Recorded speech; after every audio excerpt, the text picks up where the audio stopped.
ਅੱਜ ਅਸੀਂ dairy guide ਦਾ ਆਗਾਜ਼ ਕਰਨ ਜਾ ਰਹੇ ਹਾਂ, ਜਿਹਦੇ ਵਿੱਚ ਸਭ ਤੋਂ ਪਹਿਲਾਂ ਮੈਂ ਆਪਣੇ ਆਪ ਦਾ ਦੱਸਾਂਗਾ ਕਿ ਇੱਕ ਕੰਪਿਊਟਰ ਇੰਜੀਨੀਅਰ ਪਾਕਿਸਤਾਨ ਦੇ ਵਿੱਚ ਦੂਜਿਆਂ ਮੁਲਕਾਂ ਦੇ ਵਿੱਚ ਜ਼ਿੰਦਗੀ ਦੇ 20 ਸਾਲ ਦੇ ਕੇ ਤੇ ਉਹ ਡੇਰੀ ਫਾਰਮਿੰਗ ਦੇ ਇਸ ਕਾਰੋਬਾਰ ਦੇ ਵਿੱਚ ਕਿਸ ਤਰ੍ਹਾਂ ਆਉਂਦਾ ਹੈ। ਤੇ ਜਿਸ ਟਾਈਮ ਕੋਈ ਬੰਦਾ ਕਿਸੇ ਨਵੇਂ ਕਾਰੋਬਾਰ ਦੇ ਵਿੱਚ ਆਵੇ ਤੇ ਉਹਦੇ ਵਾਸਤੇ ਉਹ ਸਾਰੀਆਂ ਮਾਲੂਮਾਤ ਇਕੱਠੀ ਕਰਦਾ ਹੈ, ਦੋਸਤਾਂ ਨਾਲ ਮਸ਼ਵਰਾ ਕਰਦਾ ਹੈ, ਜਿਨ੍ਹਾਂ ਲੋਕਾਂ ਦੇ ਫਾਰਮ ਹੋਣ ਉੱਥੇ ਵਿਜ਼ਿਟਸ ਕਰਦਾ ਹੈ। ਉਸੇ ਤਰ੍ਹਾਂ ਮੈਂ ਵੀ ਜਿਹੜਾ ਨਾ ਤਕਰੀਬਨ ਮੁਲਕ ਪਾਕਿਸਤਾਨ ਦੇ ਵਿੱਚ ਤੇ ਦੂਜਿਆਂ ਮੁਲਕਾਂ ਦੇ ਵਿੱਚ ਮੈਂ ਕਈ ਫਾਰਮ ਵਿਜ਼ਿਟ ਕੀਤੇ, ਮਾਲੂਮਾਤ ਇਕੱਠੀਆਂ ਕੀਤੀਆਂ। ਜਿਹੜੇ ਸੋਸ਼ਲ ਮੀਡੀਆ ਦੇ ਚੈਨਲ ਨੇ, YouTube ਨੂੰ ਮੈਂ ਵੇਖਿਆ, ਪੂਰੇ ਗੌਰ ਦੇ ਨਾਲ ਮੈਂ ਵੇਖਿਆ ਤੇ ਕੋਸ਼ਿਸ਼ ਕੀਤੀ ਕਿ ਉੱਥੇ ਦੱਸਿਆ ਜਾਂਦਾ ਕਿ ਬਈ ਇੰਨੇ ਲੱਖ ਲਾਓ ਤੇ ਇੰਨੇ ਲੱਖ ਕਮਾਓ, ਇੰਜ ਲਾਓ ਤੇ ਇੰਜ ਕਮਾਓ, ਲੇਕਿਨ ਉਹ ਸਾਰਾ ਕੁਝ ਹਕੀਕਤ ਤੋਂ ਬਰਅਕਸ ਹੈ। ਜਿਸ ਟਾਈਮ ਮੈਂ ਇਸ ਬਿਜ਼ਨਸ ਦੇ ਅੰਦਰ ਆਇਆ ਤੇ ਉਹ ਕਿਹੜੀਆਂ ਮੁਸ਼ਕਲਾਤ ਸਨ ਜਿਨ੍ਹਾਂ ਦਾ ਮੈਨੂੰ ਸਾਹਮਣਾ ਕਰਨਾ ਪਿਆ, ਤੇ ਉਹ ਕਿਹੜੇ ਗੁਰ, ਉਹ ਟੈਕਨੀਕਸ, ਉਹ ਸਾਰੀਆਂ ਚੀਜ਼ਾਂ ਇਸਤੇਮਾਲ ਕਰਕੇ ਮੈਂ ਕਿਸ ਤਰ੍ਹਾਂ ਉਹਨਾਂ 'ਤੇ ਕਾਬੂ ਪਾਇਆ ਹੈ। ਤੇ ਅੱਜ ਆਪਣੇ ਇਲਾਕੇ ਦੇ ਵਿੱਚ ਮੈਂ ਇੱਕ ਕਾਮਯਾਬ ਫਾਰਮਰ ਦੀ ਹਸੀਅਤ ਨਾਲ ਜਾਣਾ ਪਛਾਣਿਆ ਜਾਣਾ।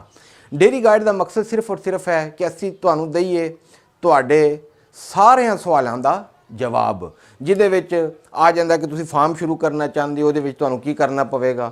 ਜਿਹੜੇ ਆਲਰੇਡੀ ਤੁਸੀਂ ਡੰਗਰ ਰੱਖੇ ਨੇ ਉਹਨਾਂ ਦੀ ਦੇਖਭਾਲ, ਉਹਨਾਂ ਦੀ ਜਿਸਮਾਨੀ ਜ਼ਰੂਰਤ ਨੂੰ ਕਿਸ ਤਰ੍ਹਾਂ ਪੂਰਾ ਕੀਤਾ ਜਾ ਸਕਦਾ ਹੈ। ਇੱਕ ਰਵਾਇਤੀ ਸਿਸਟਮ ਨੂੰ ਛੱਡ ਕੇ ਨਵੇਂ ਸਿਸਟਮ 'ਚ ਕਿਸ ਤਰ੍ਹਾਂ ਆਇਆ ਜਾ ਸਕਦਾ ਹੈ। ਜਿਹੜਾ ਸਿਸਟਮ ਆਲਰੇਡੀ ਚੱਲ ਰਿਹਾ ਹੈ, ਜਿਹਦੇ ਵਿੱਚ ਤੁਹਾਡੇ ਵਸਾਇਲ ਦੇ ਮੁਤਾਬਕ, ਤੁਹਾਡੇ ਬਜਟ ਦੇ ਮੁਤਾਬਕ ਉਹਨੂੰ ਕਿਸ ਤਰ੍ਹਾਂ ਕਾਮਯਾਬ ਬਣਾਇਆ ਜਾ ਸਕਦਾ ਹੈ। ਇਹਨਾਂ ਸਾਰੀਆਂ ਚੀਜ਼ਾਂ ਦਾ, ਇਹਨਾਂ ਸਾਰਿਆਂ ਸਵਾਲਾਂ ਦਾ ਅਸੀਂ ਤੁਹਾਨੂੰ ਜਵਾਬ ਦੇਣ ਦੀ ਕੋਸ਼ਿਸ਼ ਕਰਾਂਗੇ। ਤੇ ਮੈਂ ਤੁਹਾਡੇ ਅੱਗੇ ਰਿਕੁਐਸਟ ਕਰਾਂਗਾ ਕਿ ਕਮੈਂਟਸ ਦੇ ਵਿੱਚ ਲਾਜ਼ਮੀ ਆਪਣੇ ਸਵਾਲਾਤ ਲਿਖਿਆ ਕਰੋ, ਤਾਂ ਕਿ ਤੁਹਾਡੇ ਸਵਾਲਾਤ ਨੂੰ ਬੁਨਿਆਦ ਬਣਾ ਕੇ ਤੇ ਅਸੀਂ ਉਹਨਾਂ ਨੂੰ ਕਵਰ ਕਰਨ ਦੀ ਕੋਸ਼ਿਸ਼ ਕरें।